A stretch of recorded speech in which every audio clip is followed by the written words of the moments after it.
দরজার ঘাস গরুতে খায় না। জীবন চলার পথে যাকেই রাস্তা দেখায় সেই রাস্তায় কাটা বিছিয়ে রাখে।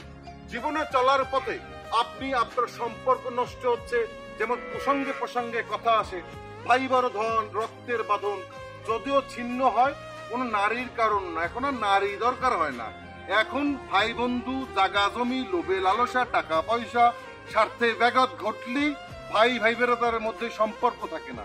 শুধু একটু স্বার্থে ব্যাঘাতের জন্য খাওয়াইতে পারলে ভালো, না খাওয়াইতে পারলে ভালো না। একদম চমৎকার সাধু বাংলা ভাষা। আমরা অনেকেই হয়তো বোঝার চেষ্টা করি না যে এই খাওয়া এবং না খাওয়ার মাঝেই কিন্তু মানুষের জীবনের বৈবাহিকা প্রকাশ পায়। আপনার এই মুখ, আপনি এই কথা দিয়ে আপনি সম্পর্ক করবেন, আপনার এই মুখের কথা দিয়ে আপনি এই সম্পর্ক নষ্ট করবেন। আপনি এই ব্যবহারের মাধ্যমে আপনি সম্মানের স্থান দখল করবেন, আপনার এই কথার কারণেই আপনি মানুষের কাছ থেকে ঘৃণা উপভোগ করবেন।